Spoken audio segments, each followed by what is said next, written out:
Damai sejahtera Allah yang melampaui segala akal menyertai hati dan pikiranmu di dalam Kristus Yesus Tuhan kita. Amin. Kekasih Kristus, inilah hari ketiga kita bersama-sama di dalam persekutuan merayakan peringatan kelahiran Tuhan kita Yesus Kristus. Untuk itu pada saat ini juga kami menyampaikan selamat hari Natal bagi kita semua. Selamat hari Natal. Kekasih Kristus, mari kita membuka Alkitab kita dari Matius pasal 2 ayat 13 sampai dengan ayat 18. Matius pasal 2 ayat 13 sampai dengan ayat 18, yaitu penyingkiran ke Mesir dan pembunuhan anak-anak di Bethlehem. Mari kita baca secara responsoria dalam bahasa Indonesia. Nanti akan saya baca juga dalam bahasa Inggris. Setelah orang-orang Majus itu berangkat, nampaklah malaikat Tuhan kepada Yusuf dalam mimpi dan berkata, "Bangunlah, ambillah anak itu serta ibunya, larilah ke Mesir dan tinggallah di sana sampai aku berfirman kepadamu, karena Herodes akan mencari anak itu untuk membunuh dia." Maka Yusuf pun bangunlah, diambillah anak itu serta ibunya, malam itu juga, lalu menyingkir ke Mesir. Dan tinggal di sana hingga Herodes mati. Hal itu terjadi supaya genaplah yang difirmankan Tuhan oleh Nabi, "Dari Mesir kupanggil anakku." Ketika Herodes tahu bahwa ia telah diberdayakan oleh orang-orang Majus itu, ia sangat marah. Lalu ia menyuruh membunuh semua anak di Bethlehem dan sekitarnya, yaitu anak-anak yang berumur 2 tahun ke bawah, sesuai dengan waktu dapat diketahuinya dari orang-orang Majus itu. Dengan demikian genaplah firman yang disampaikan oleh Nabi Yeremia. Terdengarlah suara irama, tangis dan dapat yang amat sedih. Rahel menyanyi anak-anaknya, dan dia tidak mau dihibur, sebab mereka tidak ada lagi. Brethren, I also read in English. This is the word of God. Now when they had departed, behold, an angel of the Lord appeared to Joseph in a dream, saying, "Arise, take the young child and his mother, flee to Egypt, and stay there until I bring you word. For Herod will seek the young child to destroy him." When he arose, he took the young child and his mother by night, and departed for Egypt, and was there until the death of Herod, that it might be fulfilled which was spoken by the Lord through the prophet, saying, "Out of Egypt I called my son." Then Herod, when he saw that he was deceived by the wise men, was exceedingly angry, and he sent forth and put to death all the male children who were in Bethlehem and in all its districts, from 2 years old and under, according to the time which he had determined from the wise men. Then was fulfilled what was spoken by Jeremiah the prophet, saying, "A voice was heard in Ramah, lamentation, weeping, and great mourning, Rahel weeping for her children, refusing to be comforted, because they are no more." This is the word of God. Kekasih Kristus, kita sering mendengarkan sebutan ini, "Man propose, but God dispose." Manusia boleh merencanakan apa yang dalam pikirannya, apa yang dalam benaknya, tetapi hanya Allah lah yang memutuskan dan menetapkan itu boleh terjadi. Itu masih manusia, apalagi iblis.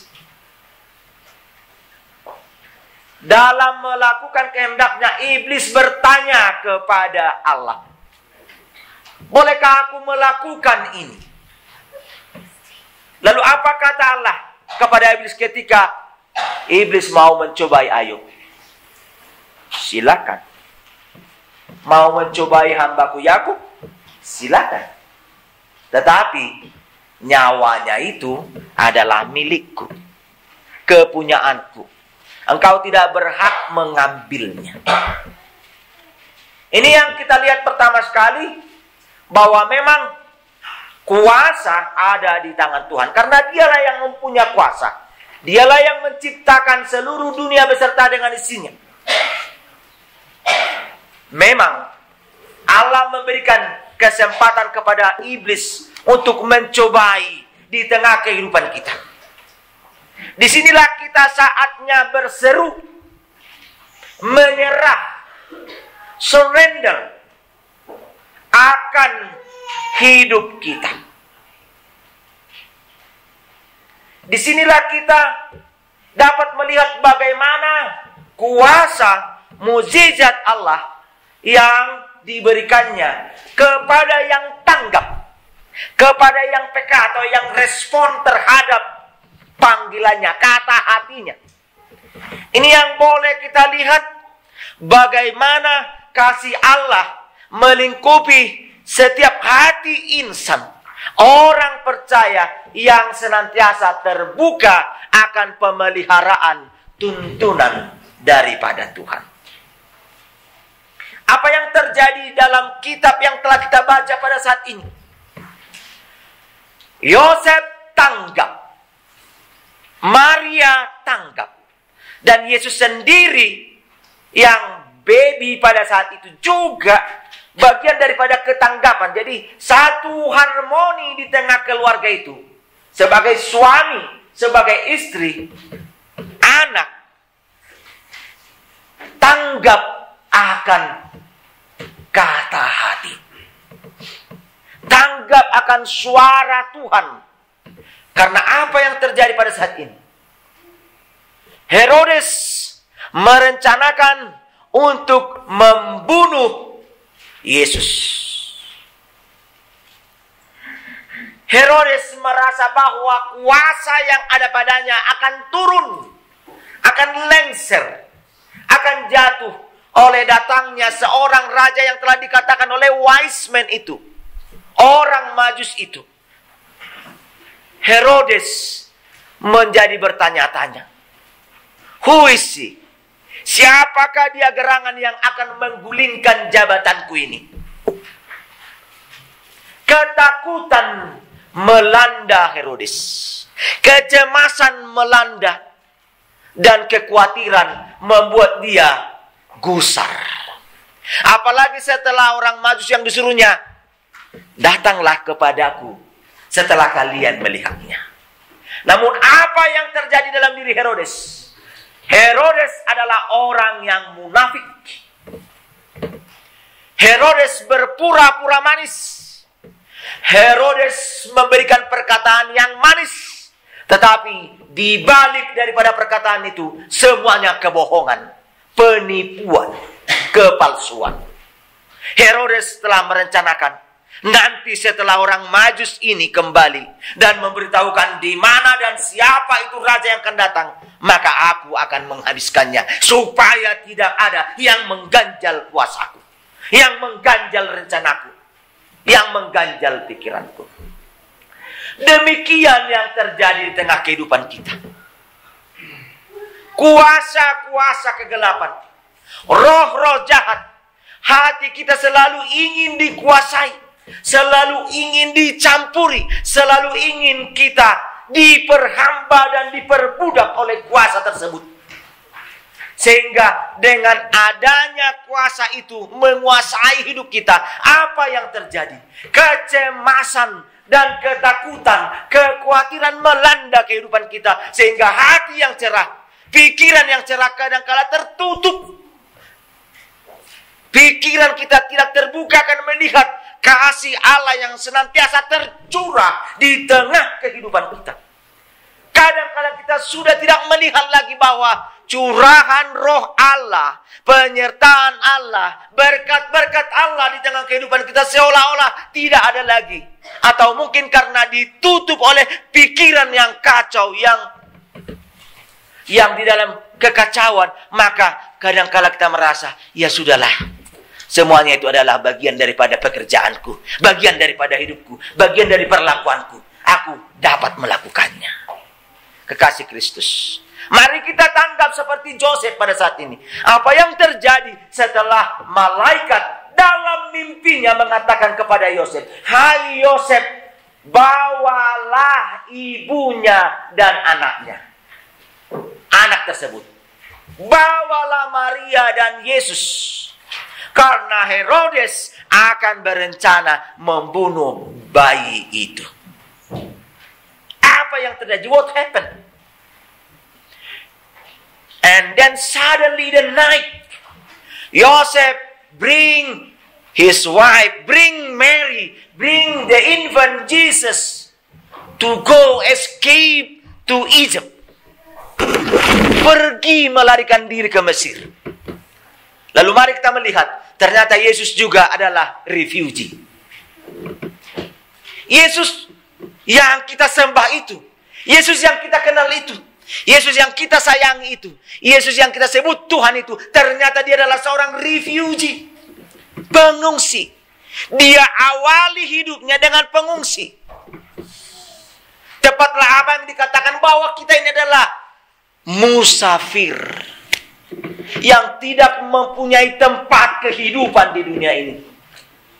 Barang siapa yang menganggap bahwa dirinya sudah mapan di tengah kehidupan ini, sudah senang, sudah bahagia, maka itulah akhir daripada hidupnya. Tetapi firman Tuhan mengatakan, surgoi sambulot tadoi. Surga itu adalah tujuan akhir daripada hidup kita.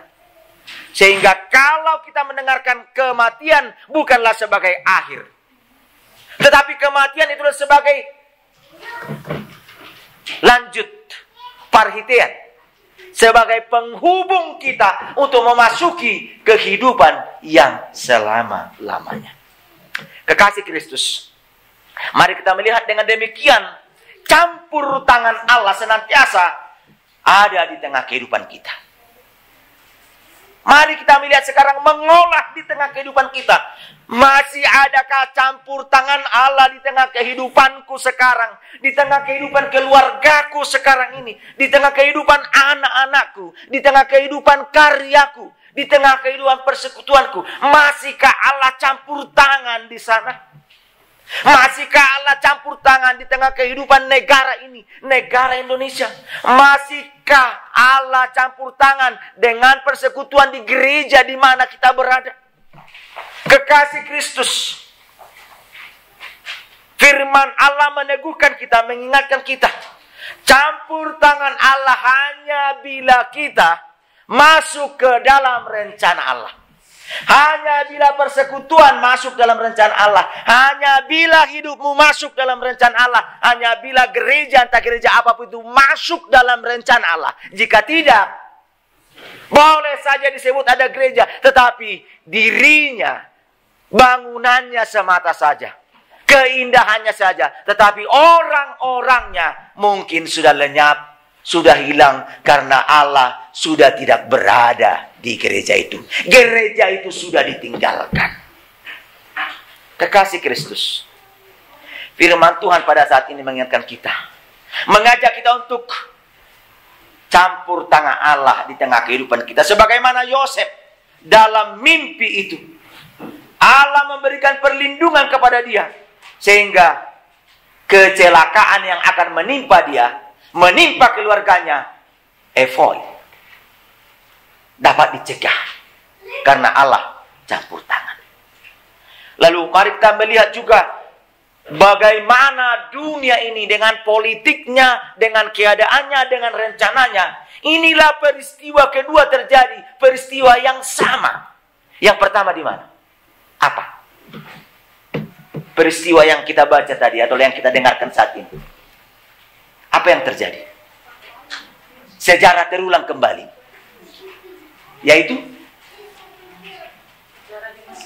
iya, sejarah di Mesir. Persis sama seperti ini. Herodes adalah Firaun pada saat itu.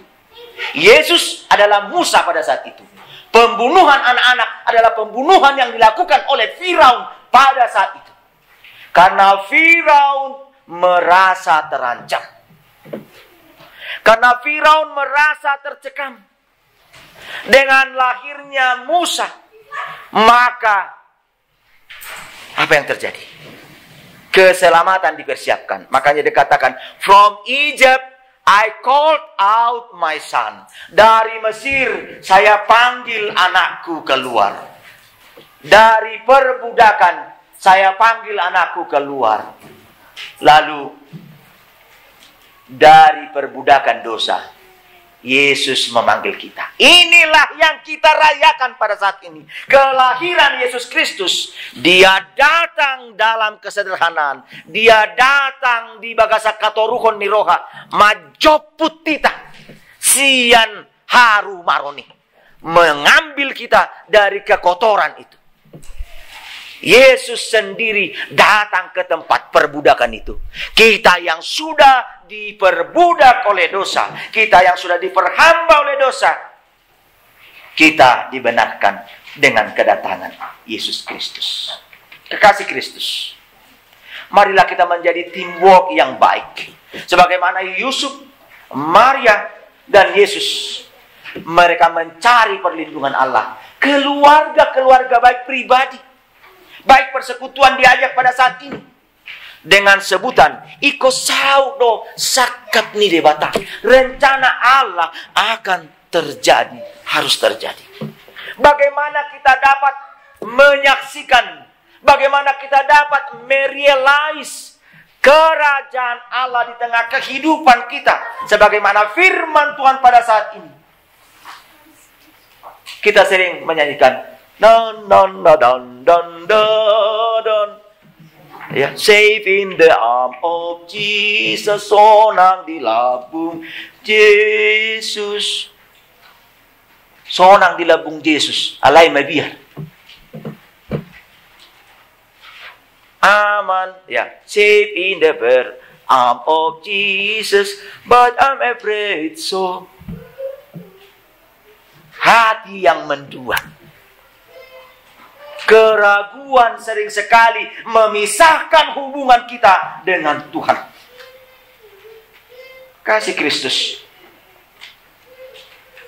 Ketaatan Yusuf, ketaatan Maria kepada Yosef, dan ketaatan Yesus kepada Maria adalah satu ikatan yang sangat kuat. Taat kepada pimpinan. Siapa pimpinannya? Allah lah yang menjadi pimpinannya. Allah lah yang memampukan dia. Ketidaktaatan, keraguan, dan bahkan menganggap diri menjadi berkuasa dan mampu adalah sumber daripada kehancuran. Saul menjadi hancur oleh karena merasa dirinya mampu. Oleh karena merasa ada power dalam dirinya.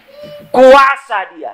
Sehingga dia yang bukan berhak untuk menyembah Tuhan melalui pembakaran ukupan yang seharusnya orang Lewi, dia lakukan sendiri.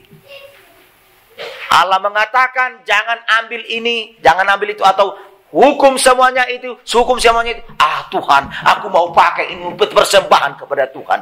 Dia mau mengatasi Tuhan, dan akibatnya apa? Tuhan meninggalkan dia. Apa yang terjadi? Kehancuran. Dan bahkan dia harus harakiri. Bunuh diri. Oleh karena apa? Roh Tuhan sudah dicabut dari diri Saul. Kekasih Kristus,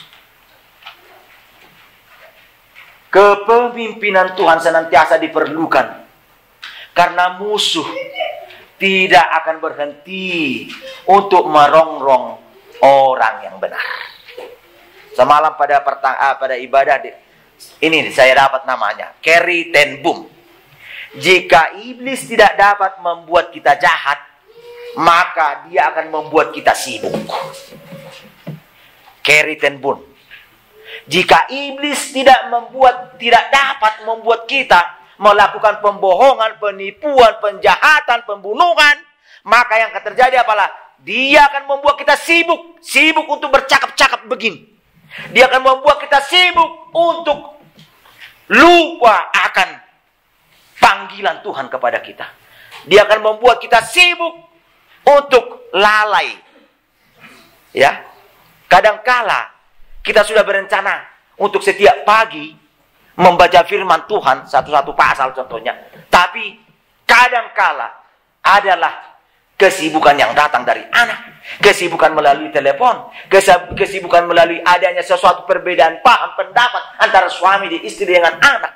Sehingga iblis menyibukkan kita, jangan baca Alkitab itu. Itu bahaya bagiku, kata iblis. Kenapa? Terbongkarlah, terkuaklah kemunafikan, kepalsuan, penipuan yang dilakukan oleh iblis itu. Kekasih Kristus, mengikut Kristus memang berat. Tidak mudah, tidak gampang. Mengikut Kristus sakit. Mungkin kalau mengikut seseorang, apalagi dalam kampanye-kampanye, pilihlah aku, maka aku akan menjadikan ini dan itu. Boleh saja terjadi. Tapi setelah terjadi apa? Pada umumnya, janji-janjinya hanya janji-janji. Janji-janji, tinggal janji, yang seperti yang dinyanyikan oleh penyanyi tersebut. Namun janji Tuhan sebagaimana dinyanyikan pada firman Tuhan yang telah kita dengarkan adalah janji yang setia, sebagaimana penyertaannya kepada Abraham, kepada Daud kendati Daud berdosa, kepada Yusuf kendati Yusuf telah jatuh ke dalam lubang, tetapi janji Allah menyertai dia. Allah mengangkat dia, membuat dia, memampukan dia untuk menjadi indah pada waktunya. Kita juga sebagai orang percaya, kendati kita pada saat ini, apapun pergumulan yang kita hadapi, orang benar akan menderita. Orang benar akan menderita. Makanya sakit menjadi seorang Kristen. Sakit seorang menjadi pengikut Kristus. Kenapa? Kita harus menyisihkan, kita harus memisahkan kita dari dunia ini. Sakit sekali. Siapa yang tidak ingin tenggen? Siapa yang tidak ingin naik ke gunung sana untuk mendapatkan, katakanlah, untung begitu? Tapi ternyata yang datang bukan untung ya. Rata-rata umumnya habis disedot ya. Siapa yang tidak ingin makanan dan minuman yang enak? Tawaran-tawaran itu semua. Tapi kita diajak untuk menyangkali diri, memikul salib kita dan mengikut Kristus. Kenapa kita harus menderita sebagai orang Kristen? Apa dikatakan Yesus tentang kepengikutan ini? Barang siapa yang mengikut aku, dia harus menyangkali dirinya. Dia harus mengosongkan dirinya. Dia harus memikul salibnya. Naik. Selesai dope masalah-masalah, belum selesai masalah-masalah ini, sudah harus ikut ke persekutuan. Belum selesai pekerjaan, sudah dipanggil untuk memasuki pertanggungan. Belum saya siap, sudah diajak untuk berdoa dan lain-lain. Orang benar menderita. Ya memang kita harus menderita, karena memang kita bagian dari derita. Dosa. Semenjak manusia jatuh ke dalam dosa, kita sudah terikat dengan dosa. Kita harus menderita. Apa dikatakan Allah kepada Adam? Ikokir hodokmu, keringatmu akan keluar. Kepada perempuan, engkau akan bersakit dalam bersalin. Kepada Kain, yang setelah menghukum atau membunuh Habil, apa? Engkau akan dibayangi kecemasan. Bayang-bayang kegelapan akan mengintai engkau.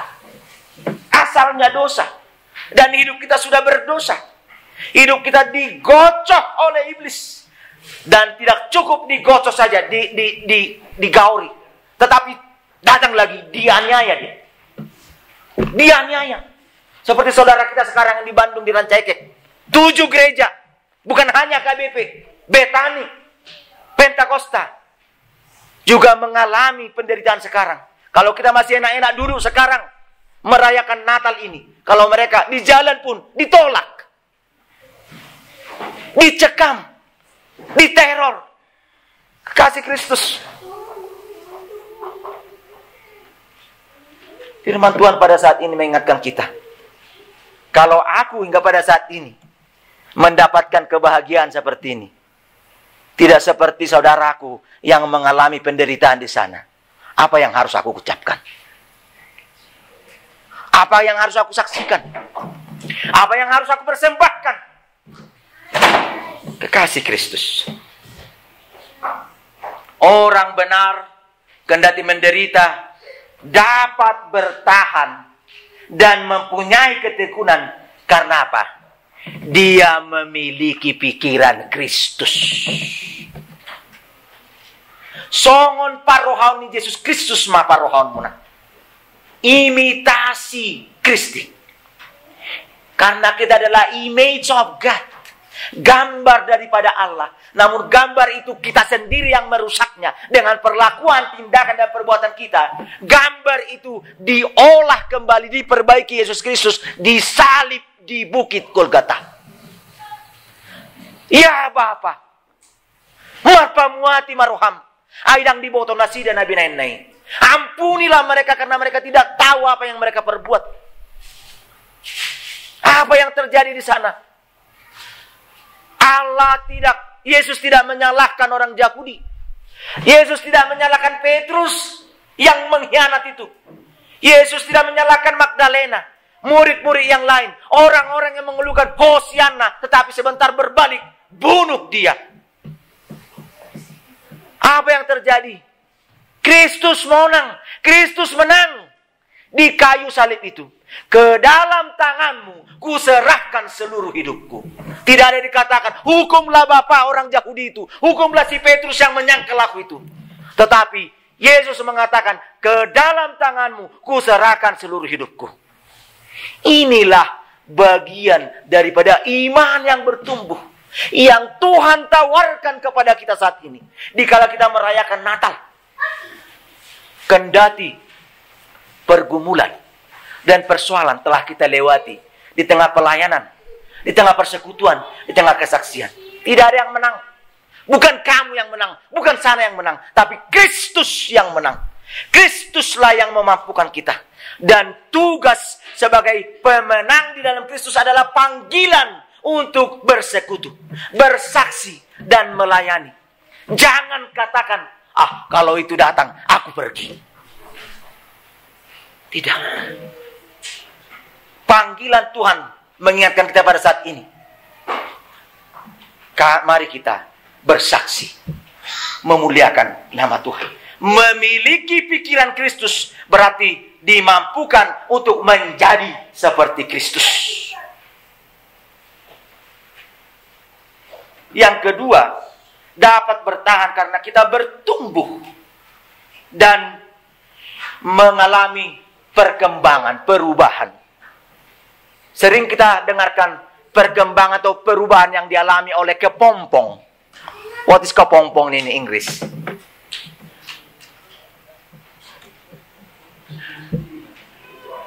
Ya, lupa. What is kepompong? Before become butterfly. What's the name of? Berarti harus memanggil Ibu Barbara lagi nih untuk belajar bahasa Inggris. Ya, caterpillar ya. Ya, sejenis caterpillar ya. Caterpillar. Dia kepompong yang dibungkus. Lalu setelah mengalami metamorfose, dia akan berubah menjadi butterfly. Namun butterfly tidak akan pernah lagi menjadi kepompong.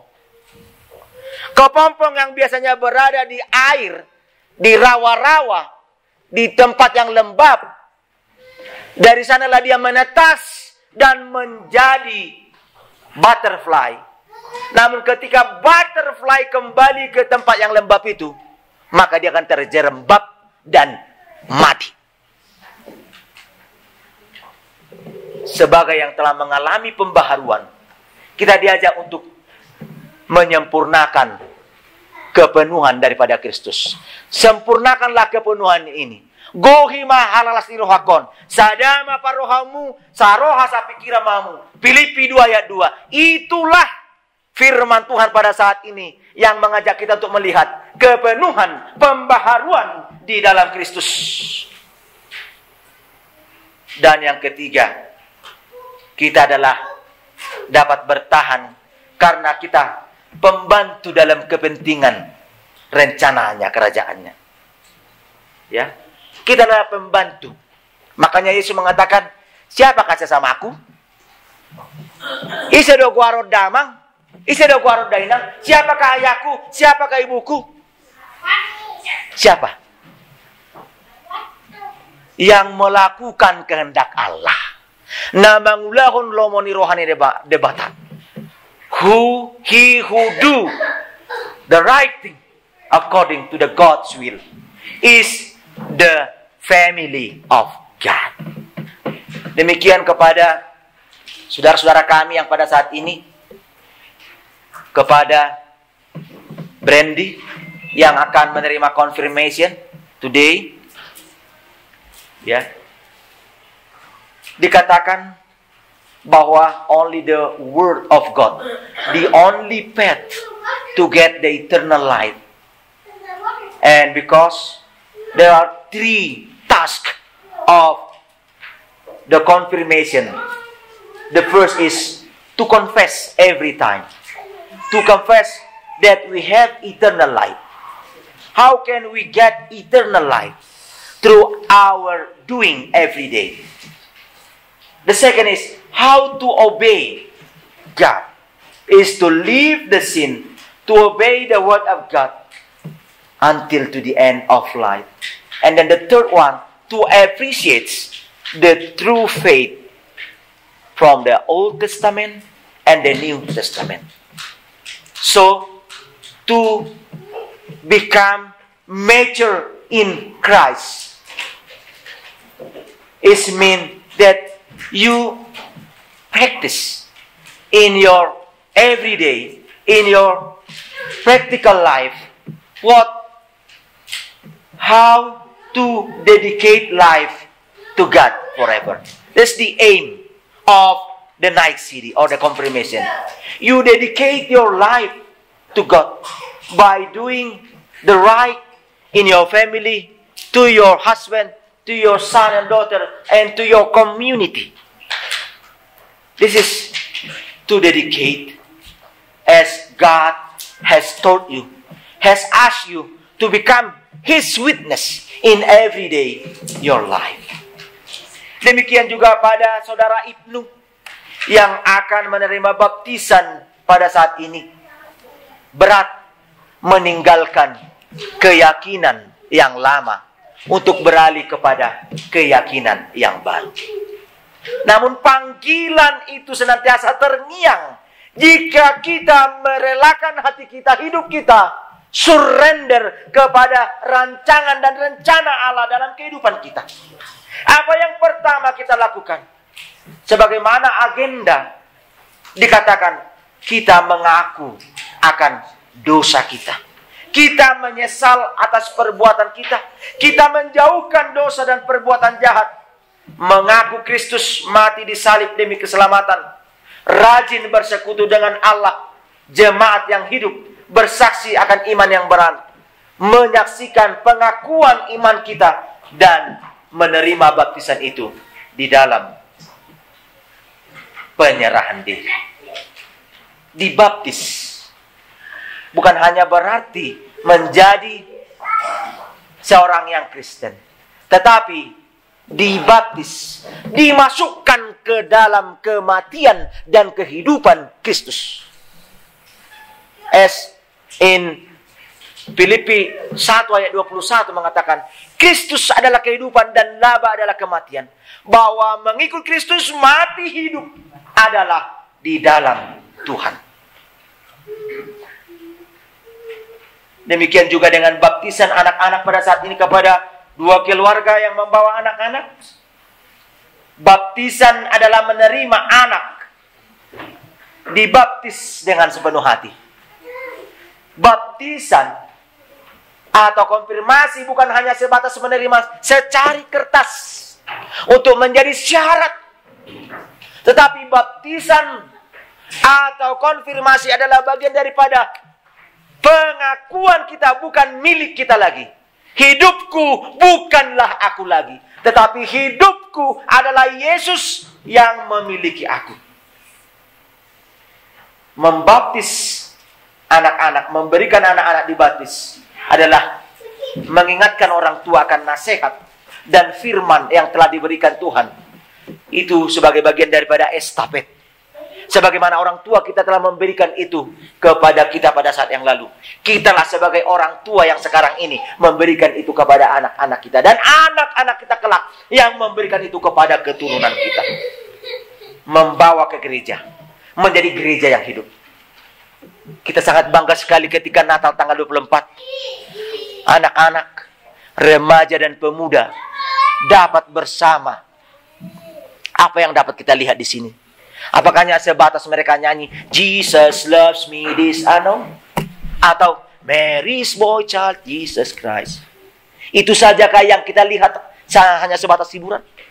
Atau adakah kita lihat di balik itu setelah 10 atau 20 tahun lagi merekalah yang menjadi jemaat di sini? Bagaimana mereka bertumbuh dan berkembang? Semalam pengakuan mengatakan I hate fighting, I hate drama. Anak-anak sendiri mengingatkan kepada kita pada saat ini. Mereka tidak suka sandiwara. Mereka tidak suka permainan-permainan yang tidak baik. Mari kita kapok. Mari kita menyerah kepada Tuhan. Bukan untuk kepentingan kita. Gereja ini bukan kepentingan kita. Tapi kita dipakai Tuhan menjadi alatnya. Mari kita pupuk. Kita kembangkan gereja masa depan ini. Sebagaimana ada 5 orang sekarang yang mau menjadi gereja masa depan. Yang sudah ada, sudah beberapa puluh. Marilah kita lihat mereka. Kiranya firman Tuhan di perayaan Natal pada saat ini mengokohkan kita menjadi gereja yang hidup, gereja yang bertumbuh, gereja yang berkenan di hati Tuhan. Amin.